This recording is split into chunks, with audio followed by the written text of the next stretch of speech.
welcome back to another special edition of the Vulcan Nation podcast. I'm your host, Ryan Barnhart.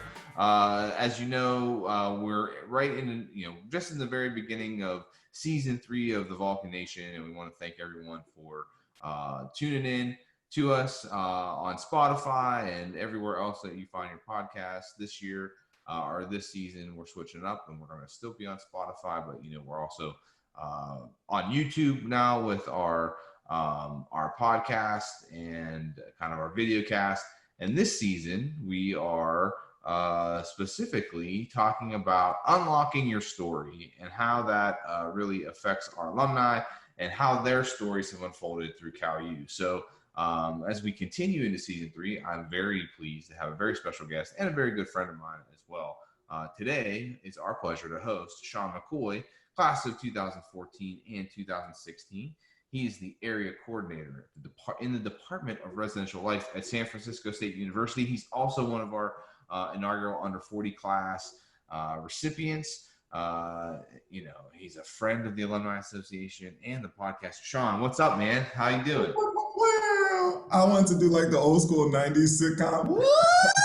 Yeah, whoop you up, right, like Arsenio or something. Yeah, what's up? It's good to be here. Thanks for having me.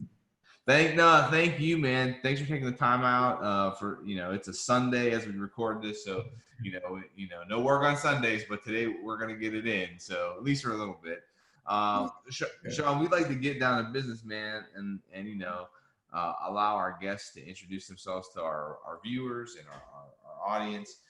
For those that maybe, were at Cal at the same time but really didn't know you, although I would imagine that's kind of difficult.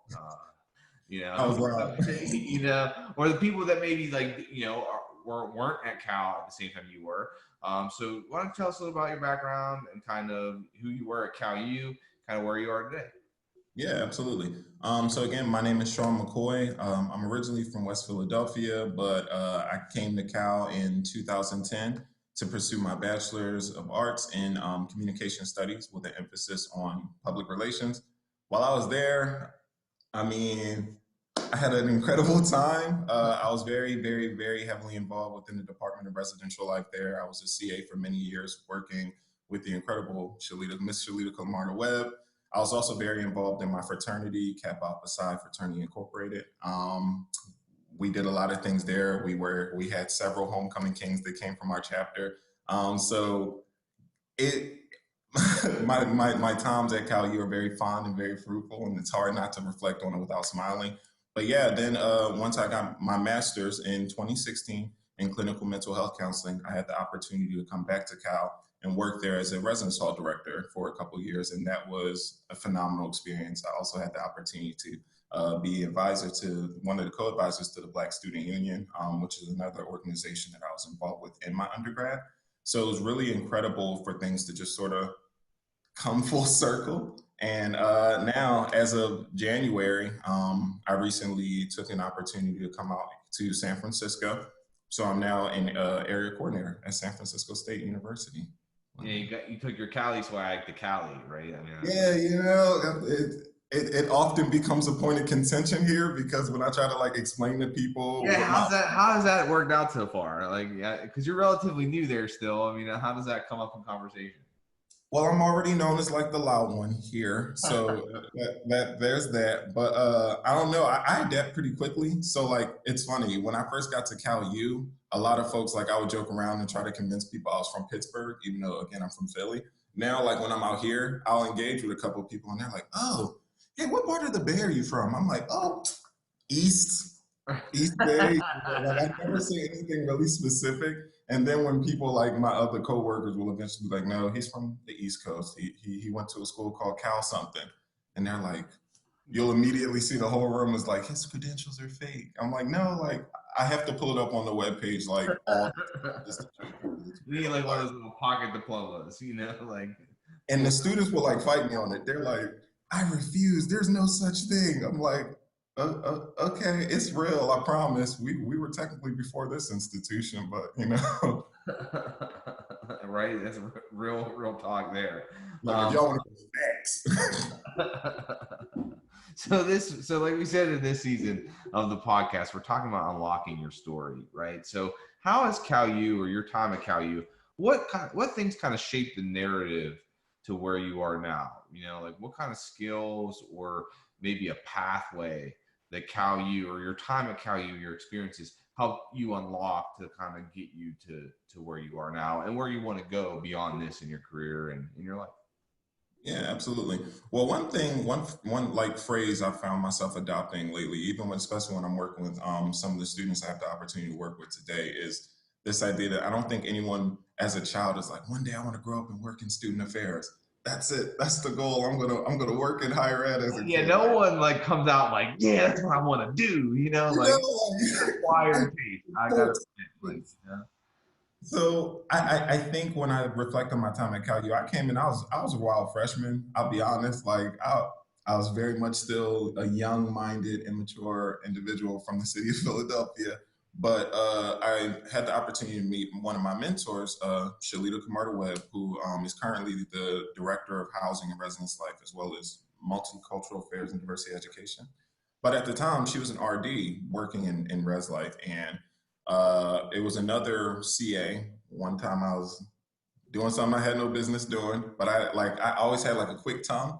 And so she was just sort of like, I think her name was Nicole Lovelace, and she was like, Shawn, if you would just spend half the time you do like trying to talk your way out of something, just like go and try to do something good, I think you'd be surprised. Meanwhile, me, I'm like, yeah, shorty, I've been hearing that all my life, like whatever. But she stayed on me about it, and she convinced me to apply. And when I got to, it was like a group process sort of deal. I remember I had never met Shalita in my life, and she just came up and she was like, you're Shawn McCoy. And I was like, yes. And she was like, okay, I just heard a lot about you. I think you're going to do really well. In my head, I'm just like, well, what have you heard? Now I'm just like, I'm crying right? for this entire like group day. But Shalita always really had this way of seeing things that and others that at the time I couldn't see in myself. And so I was successful. I got the job. So I've been like a CA since my freshman year.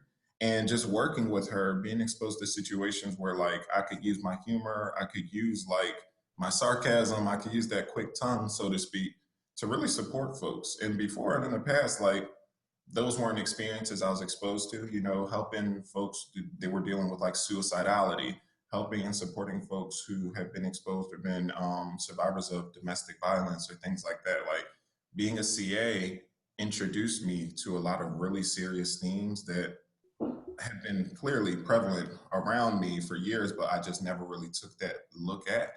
And so, towards the end of my undergraduate career, I'll never forget, I never had any thoughts or hopes of going to grad school.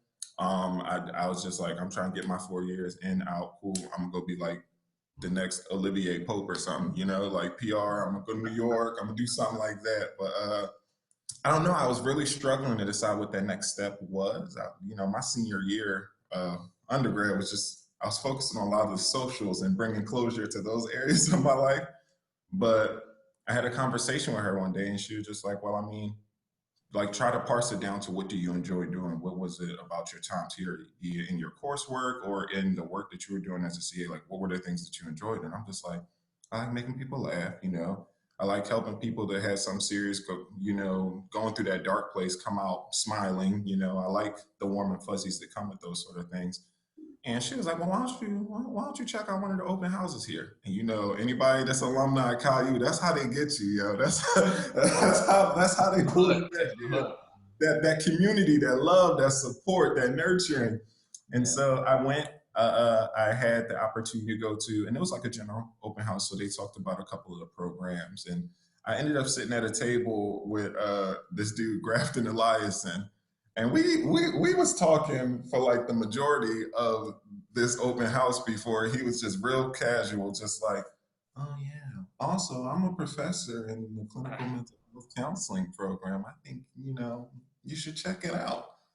Anybody that's ever met Grafton Eliason in that program knows like he just oozes swag and chill and zenness. Like, so I'm just like, oh, It's intoxicating, right? Like and he like somehow guided me through talking about, like, I summarized my entire undergraduate experience and what brought me to this open house. And he did so effortlessly without me ever feeling like I was being primed or prompted, you know? So it intrigued me. I'm not gonna lie. And when I spoke with one of my other professors at the time, Dr. Drew McGukin, who my spiritual Yoda, that man knows the secrets of the universe. Just you ever had McGukin, you were blessed, whether you recognize it or not. But even when I spoke to him a little bit about it, he was just sort of like, you know, Shawn, I think you get too caught up sometimes in what you think your next step is supposed to be. You need to just sort of let it happen. Go with what your passion is. Go with what your strength. You got it. I taught you. You got it. So I know you got it. Do your thing. And I think it was one of the better decisions of my life. Like, you know, as I went through counseling, as I went through that program, I thought the graduate program in counseling, I thought that I was going to end up in a clinical setting, but still being involved with student affairs and having more opportunities to work in these other areas through Res Life. You know, I got chances to work with the social equity, the social equity office. I got opportunities to work with the End Violence Center and the Women's Center. And I was realizing student affairs really gives you a lot of flexibility to enhance the experience of a lot of folks who need it in a lot of different arenas, so to speak. And I was just like, wow, like when I think about me trying to find my niche, it's helping people in a broad context. And I really think that I wouldn't have been able to come to that realization if not for having my hands in so many different other areas of student affairs while I was at CalU that Res Life initially introduced me to. No, and that's cool, man. And I think it really shows that, you know, those folks helped you not unlock your potential, but realize the tools you had in your repertoire already, how to use them in the right ways. You know, I think that's really cool to see. You know, because I know that that's a story that resonates with a lot of other alumni. That you know that they were kind of able to unlock the tools that they already had and refine those to do better. So that's cool. So we already talked about some of your supporting cast people like Dr. McGugan and Shalita. Any other like maybe classes or more specifically like your homies, your CalU friends that really helped you along the way, your time at CalU, and this would be the time to shout out those folks. To give those shout outs. Yeah, you know, the shout out portion of the show, those people that really were in your supporting cast that kind of helped you along your CalU story. Yeah, absolutely. Well, you know, first and foremost, Shalita Camarda Webb, again, I mean, she one of the jokes I make with folks is like Shalita was patient with me when I wasn't the easiest to be patient with. So I was not always this polished version of myself. So whenever other folks are all just like, oh, Shawn, you're a freak, I was like, all right, well, hold up. She put in the work to sort of help me realize the bad side, right? Or like the unpolished gem, right? You know, when I was still getting into that mess, you know, like, but also, of course, I gotta give credit to my chapter, the Zeta Eta chapter of Kappa Alpha Psi Fraternity Incorporated, and Mr. Jesse McLean. That organization has uplifted and empowered me in ways that is difficult to put into words. You know, it was a catalyst for me, I really think, realizing my own capacity for leadership. And it also introduced me to a network of folks who are still some of my closest friends, you know. They challenged me, and I think we challenged each other. And it was the first time I was able to really see, like, within my social cocoon, so to speak, the benefits of that positive competitive spirit. You know what I mean? We each pushed each other to do well academically, to stay sharp socially, to stay engaged within our community. Like, we cultivated a culture of success and like a standard of excellence, and it wasn't really for anybody else but each other. It wasn't necessarily because, you know, we had to make sure that we were keeping our advisors, you know, Dr. Crawley and Mr. Jesse happy, but we also wanted to make sure that we were doing it for ourselves. We were doing it because that's what we expect of each other, and that's what we would expect of anybody else endeavoring to join our organization. My two best friends, definitely since freshman year, my roommate Julian and my other best friend Alexis, and we're all still super duper tight to this day. And I can't even begin to name anybody I've ever been a CA with, because even throughout that period, you know, Shalita had to be very patient with me, but so did my teammates. So anybody I was ever on call with, I definitely want to give a special shout out to them. Chewy, you know, she is another good friend of mine who is now actually an RD at High Point University. But Okay. she was also someone who was very patient with me when I wasn't the easiest to be patient with. And then even professionally, you know, transitioning from a student to being a professional at an institution is very unique, especially when there's still other professors, faculty, staff, and students who still recognize different periods of that development, if I'm being eloquent, you know. So, No, um, I can relate for you sure. know, like yeah, I'm preaching to the choir, like, but you know, the folks that really took a chance, not only took a chance on me, but took the opportunities to really pour into me so that I could develop professionally. Folks like Leslie Lose, Jackie Thorne, Bob Thorne, you know, Missy Dunn, Kim Cuplow, you, my best friend, and another support of mine, Becky Barnhart, like folks that really were able to take the time to explain to me, like, hey, you know, Shawn, we understand and we recognize your strengths. However, we're going to do what we can to work with you to polish some of these other areas so that you can, you know, it's time to be a professional. And I do think that those are experiences that are difficult to accrue in the classroom. You know what I mean? So I mean, the multitude of folks, Emma Jackson Harris, like, you know, Nancy Scoble, all these people who when I say I had a village at Cal, I legit had a village. And it was with all of those folks being willing to really pour into me, really explain stuff to me. I'm like panicking. I guess I feel like how they feel at the Grammys. I'm thinking like, wait, Bob Mahalik, Yeah, this is on the who else list. like who's gonna see this and be like, hello, Shawn, saw your little interview. Like who else I gotta give shout outs to? You know, like dang, Justin Michael James, Ryan, you know you good. Like, You got to but get the blanket statement out there. yeah, anybody else who I may have forgotten that y'all know y'all had an impact on my life. Like hopefully I will reference y'all before the end of this interview. But if not, remember it's Sunday morning here, so I That's love right. y'all. That's right. Shawn gets a pass on this one, right? All right, now this is the cool stuff, right? Now we want to get to know the real Shawn McCoy.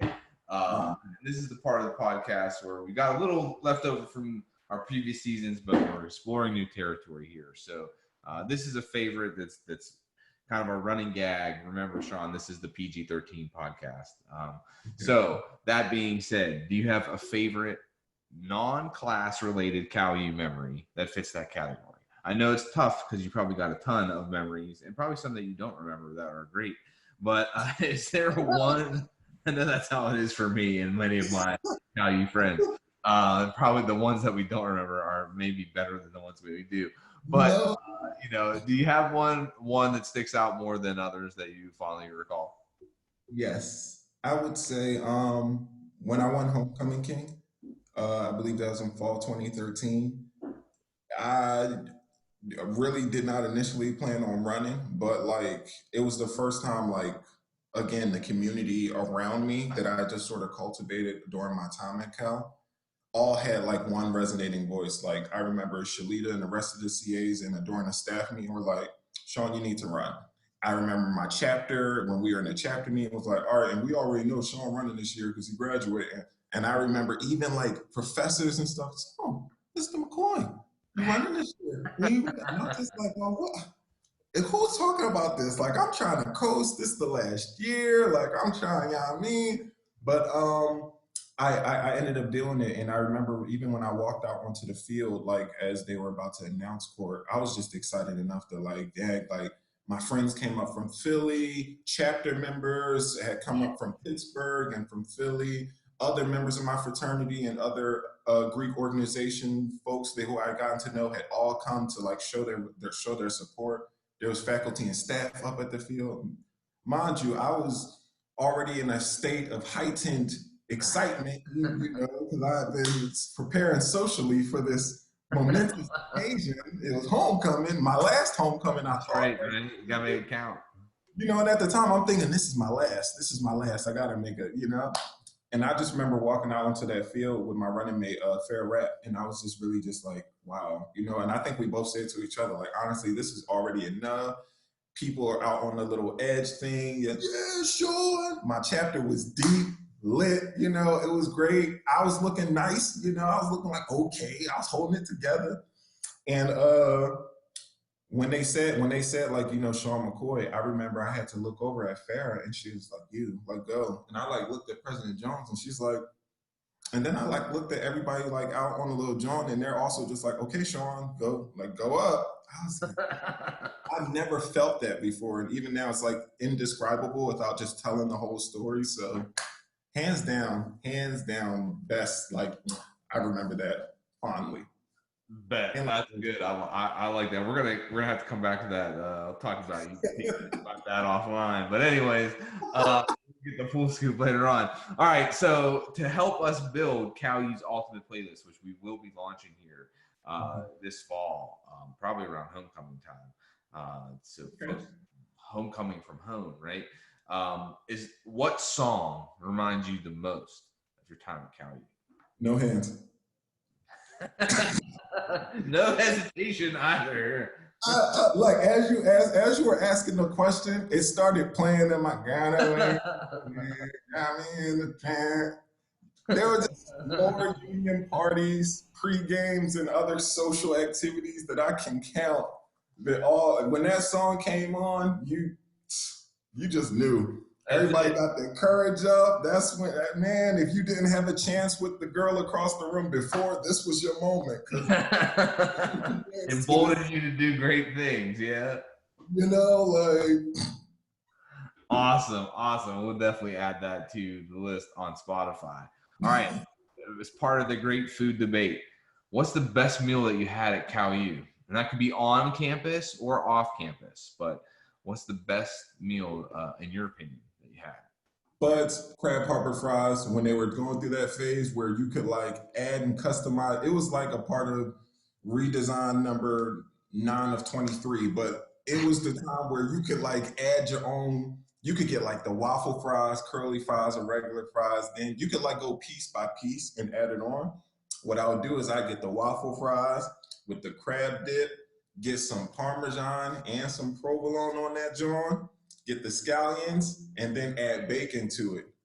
Uncontestable. I cannot tell you how many times other people will be like, oh, I'm getting my, what was the go-to? Like the bacon cheddar ranch fries or whatever. Like everybody loved them and the loaded buffalo mac and cheese fries. Whenever somebody would be like, if we all was doing a group order, somebody walk back, oh, Shawn, what kind you get? Nah, that's my kind. What you mean? Can I? It smells good. What? It wasn't on the menu. It was one of the pre-built. No, man. Any menu that got a DIY, you do custom. That's right. The custom. No. Yeah. When they took those off the menu, I remember I went into the joint. Like I actually went to the restaurant because then I made the switch. I just started getting their Caesar salads. But I really asked the dude. I was like, my man, you couldn't. Like I know that y'all going through changes, but this couldn't make it. And I think they said like the crab dip was too expensive or something like that. But I was like, well, just make it a premium item. You can charge me $7 for that. Like I'll just plan my meals more. Like that was a dark day for me. I was really upset. That's tough, yeah. Stake in the heart, as they say.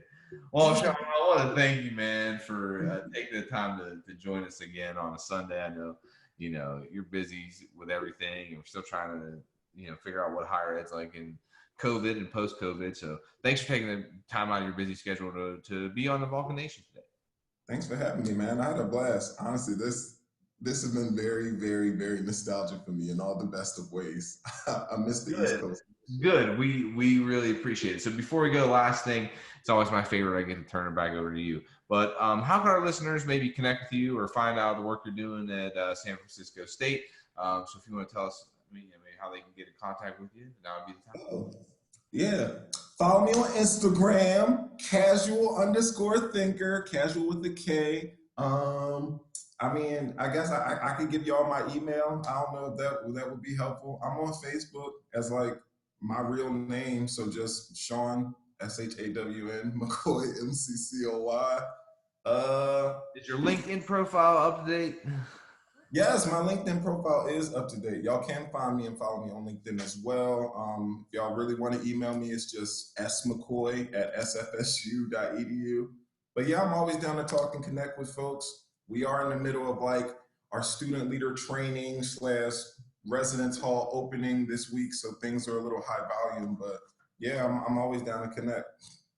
I bet. Well, Shawn, again, thank you very much for joining us here on the Vulcan Nation. It's been a pleasure, man. Always, All right. Thanks for having me, man. Take it easy out there. I All miss right. y'all. Yeah, man. Same here. Anytime you're back, we can't wait to connect. So for Shawn McCoy, I'm Ryan Barnhart. This is the Vulcan Nation. We'll catch you next time.